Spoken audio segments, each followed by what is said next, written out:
네, 안녕하십니까. 2020년 제6차 나이스 E 세미나에 참여해 주셔서 감사드립니다. 저는 진행을 맡은 기업평가실장 황덕규입니다. 오늘은 근설업을 주제로 20여 분 발표하고 질의응답 시간을 갖겠습니다. 발표에 대한 질문이 있으신 경우 유튜브 로그인을 거친 후 실시간 채팅으로 문의하실 수 있으니 많은 참여 바랍니다. 기타 궁금하신 사항은 이메일로 송부된 문의처로 연락 주시기 바랍니다. 그럼 지금부터 주택시장 및 해외시장의 열탕과 냉탕 사이 부재, 스트레스 테스트를 통한 주요 건설회사들의 해외부문 추정 손실과 주택부문 이익 비교를 주제로 홍세진 책임연구원의 발표가 있겠습니다.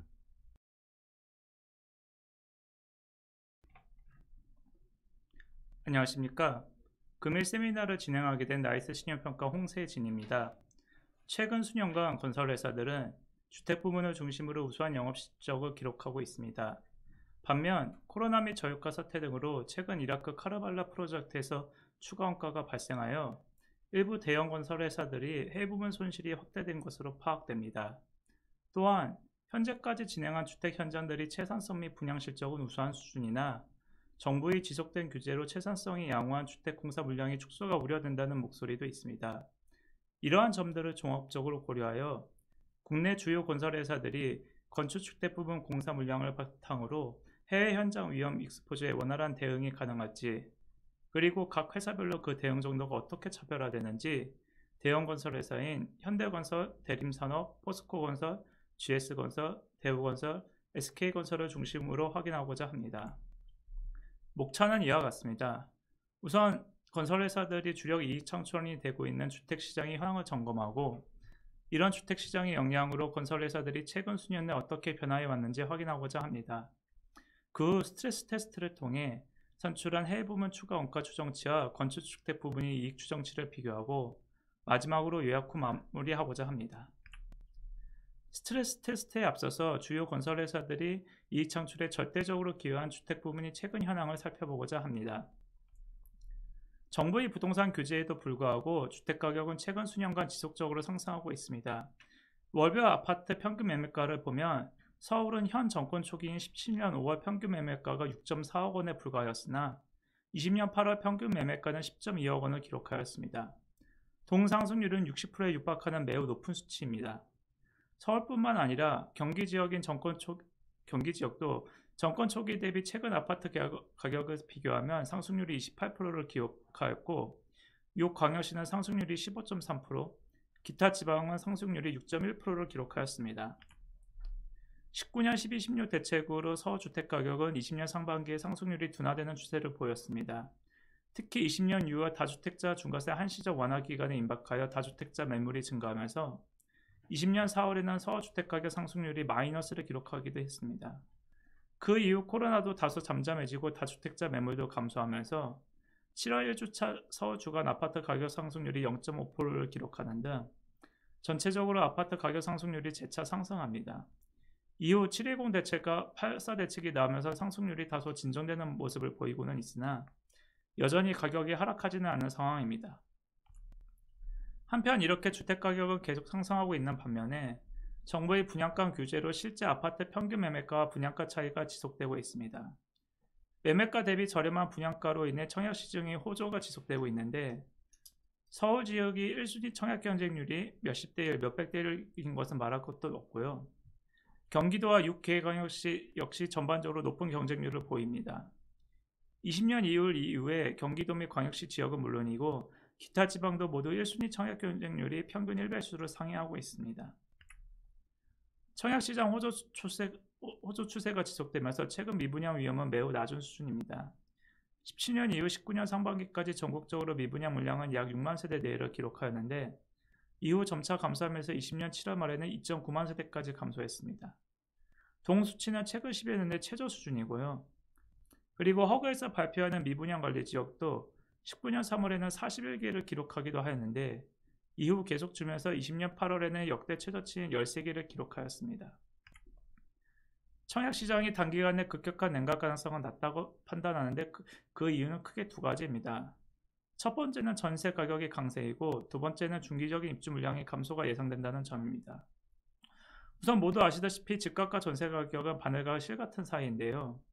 정부의 정책에 따른 집주인 실거주 욕구 강화, 그리고 최근 통과된 임대차 3법 등으로 전세 가격이 급등하고 있습니다.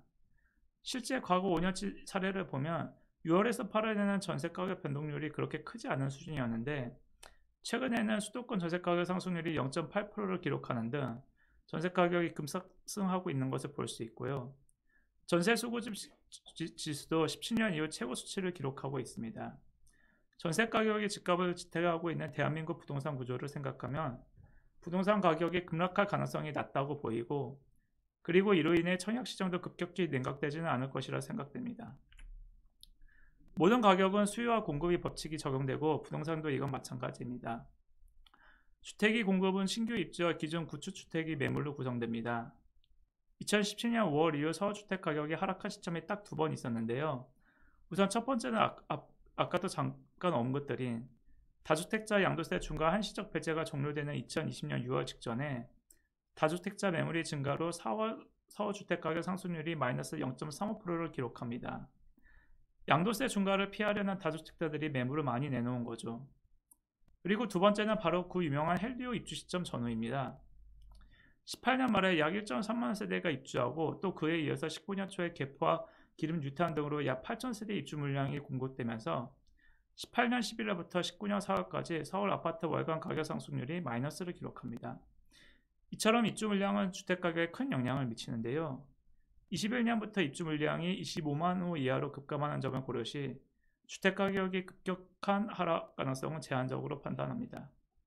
종합적으로 보면 사실 최근 정부의 공급 확대 정책과 지속적인 부동산 규제로 장기적으로는 아파트 가격이 하락할 가능성도 무시하지 못하지만 앞에서 언급한 두 가지 이유, 그리고 사람들이 새 아파트에 대한 근본적인 욕구 등을 감안하면 부동산 가격이 하락하여 청약시장이 단기간에 냉각될 가능성은 중단기적으로 낮다고 생각됩니다. 그럼 이런 주택시장이 건설회사들에게 어떠한 영향을 주었는지 간략히 확인해 보겠습니다. 채산성이 우수한 주택 물량의 확대로 건축주택 부문의 매출 및 이익이 2014년 하반기부터 크게 확대되었습니다. 주요 건설회사들은 동 부분의 영업이익 합계가 2014년 이전에는 1조 원을 넘기지 못했는데 16년에 2.4조 원을 기록하고 17년 이후에는 3조 원을 상회하고 있습니다. 개선된 영업실적과 같이 재무 안정성도 제고되었습니다. 주요 건설회사 합산기준 자본 규모가 2016년 말 약 19.5조 원에서 2020년 6월 말 23.6조 원으로 증가하였고 부채 비율도 206.4%에서 20년 6월 말에는 156.3%로 감소하였습니다. 재무 안정성이 전체적으로 제고된 것은 사실이나 건축주택 부문에서 지속적으로 대규모 이익이 창출되었음에도 불구하고 해외 부분 적자의 영향으로 주택 부분이 실적 개선폭만큼 회사 전체 재무 안정성이 제고되지는 못했습니다. 최근 자료를 보아도 주요 건설회사들의 분양 실적은 매우 우수한 수준입니다. 주요 건설회사들 평균 분양률이 99%를 상회하고 있고요. 또한 분양 리스크 관리에도 적극적인 것으로 보입니다. 2020년 분양 현장을 보면 상대적으로 분양 위험이 낮은 수도권 및 광역시에서의 분양 물량이 전체 분양 물량 중 약 83%를 차지하고 있습니다. 또한 허그가 지정하는 미분양 관리 지역에서의 분양 물량은 5%를 화해합니다. 미분양 관리 지역에서의 2020년 분양 물량은 약 4,504대이며 이 중 약 3,400세대는 모두 100% 분양 완료되었거나 순인의 청약이 마감되었습니다. 나머지 1,100세대는 분양 예정 현장입니다. 우수한 브랜드 인지도로 다소 분양 위험이 있는 미분양 관리 지역에서도 분양 위험 관리가 되고 있는 것으로 파악됩니다. 여기까지 부동산 시장 및 건설회사 현황에 대해 알아보았고요. 이러한 최근 상황 등을 고려하여 스트레스 테스트를 진행하여 보았습니다. 우선 해외 부문과 건축주택 부문에서 어떠한 방식으로 테스트를 진행하는지 그 과정들을 보여주고요. 스트레스 테스트 결과를 회사별로 보여드리겠습니다. 아시다시피 20년 반기 실적 기준으로 이라크 카르발라 현장으로 인해 현대건설, GS건설 등 일부 대형 건설회사의 해외 플랜트 부문 손실이 확대되었습니다. 우리나라 대비 중동 지역의 코로나 사태가 다소 심각한 수준이고요. 저유가 사태로 아랍에미리트를 제외하고는 중동 내 주요 국가들의 균형 재정 유가를 현재 유가가 하회하고 있어서 대부분의 중동 지역 국가들이 재정 악화가 우려되는 상황입니다. 이런 상황이면 예전과 같이 공사완공 지연 및 발주처의 의도적인 펀치 남발 등으로 원가율 조정이 될 가능성이 있다고 추정되는데요.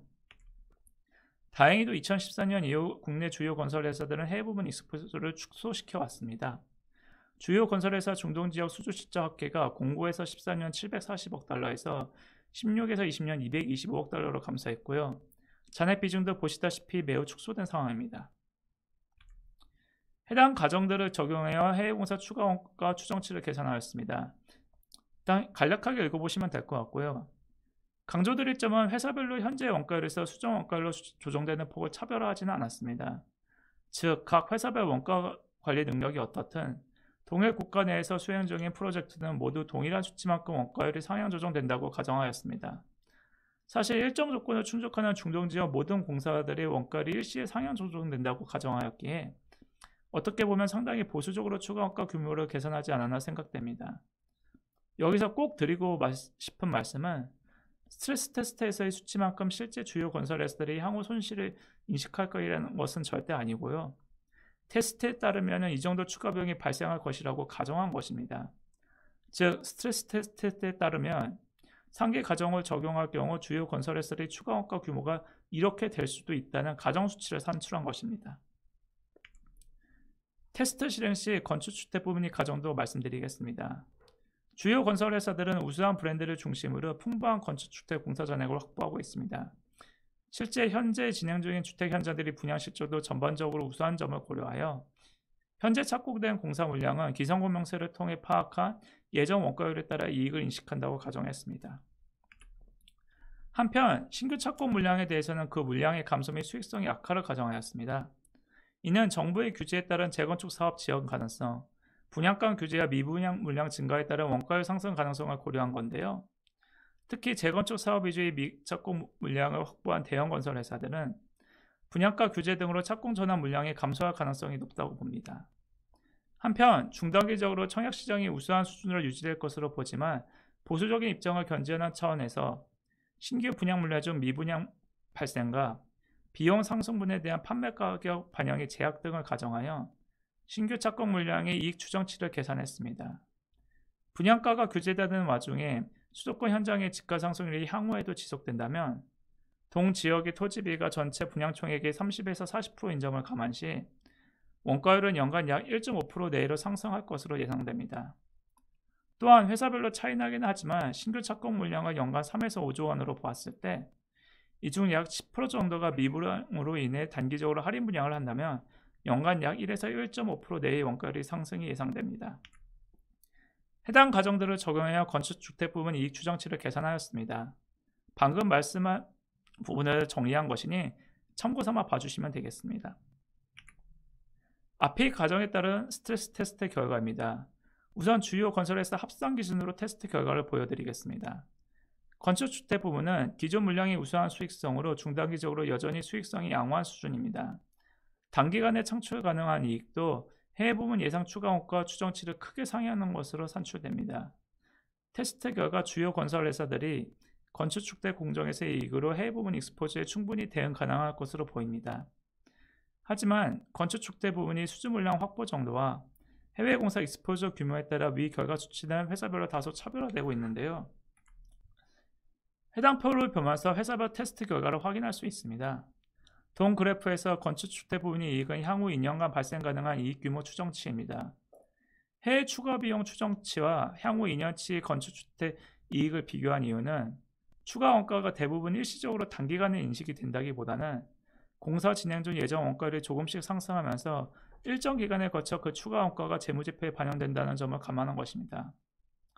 대림산업과 포스코 건설은 타 대형 건설회사 대비 과소한 해외 부분 익스포즈로 인해 해외 부분에서 추가 비용 규모가 건축주택 부분의 이익 대비 미미한 수준을 기록하였습니다. 동 회사들은 과거 수년간 중동지역 공사 수주에 상당히 신중한 태도를 보여왔고요. GS건설은 앞서 말한 두 회사보다 중동지역 익스포저가 다소 큰 수준입니다. 다만 업계 수익권이 아파트 브랜드를 바탕으로 현재 풍부한 주택 공사 물량을 확보하고 있고요. 또한 이라크 카르발라를 제외한 메나 지역의 손실 현장들도 일단락되고 있는 상황으로 테스트 결과 수치가 40%를 하회하면서 주요 건설회사들이 평균 수치 정도를 기록하고 있습니다. 대우건설과 현대건설은 타 회사들 대비 풍부한 해외 공사 물량으로 인해 스트레스 테스트 결과 수치가 50%를 상회하고 있습니다. 두 회사의 17년 이후 현재까지 중동미 아프리카 지역 수주 실적 평균치가 50억 달러를 상회하고 있는 반면에 나머지 회사들의 평균치는 약 20억 달러 내외에 불과합니다. 두 회사 모두 우수한 주택 브랜드 인지도를 바탕으로 풍부한 건축주택 공사 물량을 확보하고 있으나 해외 부문 익스포저가 큰 관계로 테스트 결과 수치가 앞서 말한 회사들 대비 다소 높습니다. SK건설은 해외 부문 추가 비용 추정치가 사실 대우나 현대건설보다는 작게 계산되었는데요. 건축주택 부문 공사 잔액이 타 대형 건설회사 대비 과소한 수준이라 주요 이익 창출인 국내 플랜트를 합쳐도 동 부분에서 창출 가능한 이익 규모가 타 대형 건설회사들이 건축주택 부분에서 창출 가능한 이익 평균치를 하회하여 테스트 결과치가 60%를 소폭 하회하는 것으로 계산되었습니다. 회사 간의 스트레스 테스트 결과치가 차별화되고 있는 것은 사실이나 그 수치가 최고 높은 회사도 60%를 하회하고 있는 점을 감안하면 전반적으로 분석 대상 건설 회사들은 주요 공정에서의 이익 창출로 해외 부분 위험 익스포저에 대응 가능할 것으로 생각됩니다. 다만 테스트 결과치가 다소 높은 회사들은 실제 해외 부분 추가 원가 발생 규모에 대한 모니터링을 보다 집중적으로 해야 할 것으로 보입니다. 테스트 결과에 대한 점검은 마치고 마무리하도록 하겠습니다. 앞서 설명한 바와 같이 신규 아파트 분양 가격에 대한 매력도가 떨어질 정도로 급격한 부동산 시장의 변동 가능성은 낮다고 판단됩니다. 주택 부분은 신규 착공 물량이 감소하고 그 수익성이 저하될 가능성은 있지만 이미 기존에 확보한 건축주택 수주 잔량으로 해외 부분이 잠재 위험에 대응 가능하다고 판단됩니다. 회사별 내용을 좀 요약해서 말씀드리자면 현대, 대림, 포스코는 신용 안정성이 높다 이런 취지의 글이니 한번 봐주시면 될 것 같고요. 대림산업은 최근 분할 이슈는 제외하고 말씀드립니다. GS건설도 풍부한 주택 공사 물량과 일단락되고 있는 해외 손실 현장을 고려하면 신용 안정성은 양호한 수준이라 생각됩니다. GS건설은 현재 이라크 카르발라 외에는 주요 증등지역 손실 프로젝트들이 공사 잔액이 1천억을 하회하는 등 손실 현장들이 일단락되고 있는 추세입니다. 19년 이후 GS건설이 관계사 지분 취득 등으로 차입 부담이 증가하긴 했는데요. 일단 수익성 및 현금 흐름 지표 등 전반적인 영업실적은 양호한 수준입니다. 최근 재차 분양 물량이 증가하고 있는 추세인데 동 현장들에서 공사대금 회수가 원활하게 되고 그리고 일단락되고 있는 해외 손실 현장들이 큰 이슈 없이 마무리가 된다면 신용 안정성이 중기적으로는 제고되지 않을까 생각됩니다. 대우건설은 분양을 적극적으로 하면서 주택 물량도 다소 확보하고 있는데요. 예정 자체 사업의 토지 취득으로 현금 흐름 개선이 본격화되고 있지는 않습니다. 이게 한 19년부터 20년 상반기까지 거의 주요 토지 투자 규모가 1조 원을 상회하고 있거든요. 근데 예정 현장들이 분양성이 양호한 수준이라 중기적으로는 현금 흐름이 개선될 거라 보입니다. 문제는 해외 현장인데요. 대우건설은 사실 GS건설 등 다른 대형 건설회사 대비 해외 부분 수주에 적극적이었습니다. 그 결과 해외 부분에서 계속 조금씩 원가율이 조정되면서 영업수익성 개선폭이 타 대형 건설회사 대비 다소 제한적이었고요. 아직도 원가율이 100% 상회하는 해외 부문 공사 잔액이 1.5조 원을 상회하고 있어 계속 모니터링이 필요하다고 생각됩니다.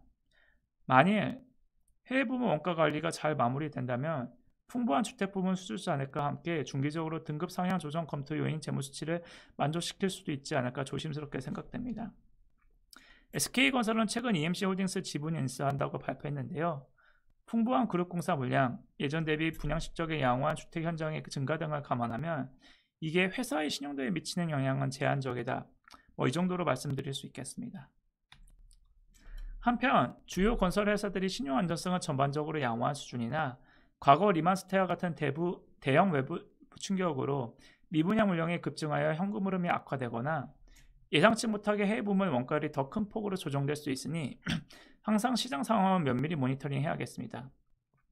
특히 건설회사들이 특성을 고려시 손익지표와 함께 현금 지표에 대한 집중적인 검토가 필요하다고 생각됩니다.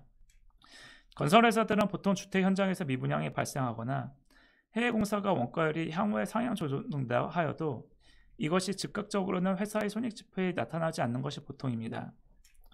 일반 주택 도급 사업의 경우 미분양이 발생하였다 해도 일단 진행 기준으로 손익 인식 후 추후 미분양이 장기화되어 공사대금 수령이 어려울 것으로 예상되는 경우 대손을 인식하는 것이 보통입니다.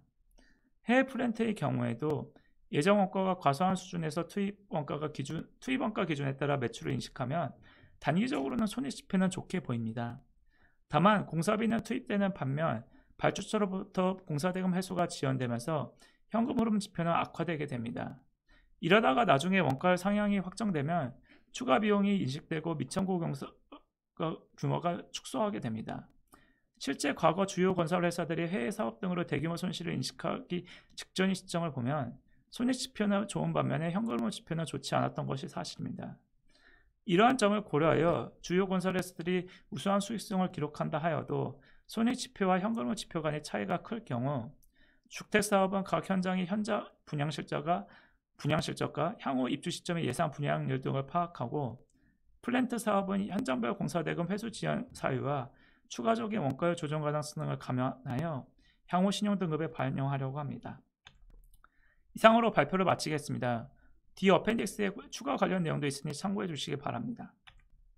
어펜딕스에는 이렇게 회사의 주요 매니지어 공사 내역도 기재했고요. 그리고 회사별 등급 변경 요인인 재무지표도 정리했으니 참고 바랍니다. 금일 세미나 내용 관련 스페셜 리포트는 2개월 중 당사 홈페이지에서 릴리스될 예정입니다. 시간 관계상 세미나에서 언급되지 않은 부분도 있으니 실제 스페셜 리포트도 많은 참고를 부탁드립니다. 지금까지 경청해 주셔서 감사합니다.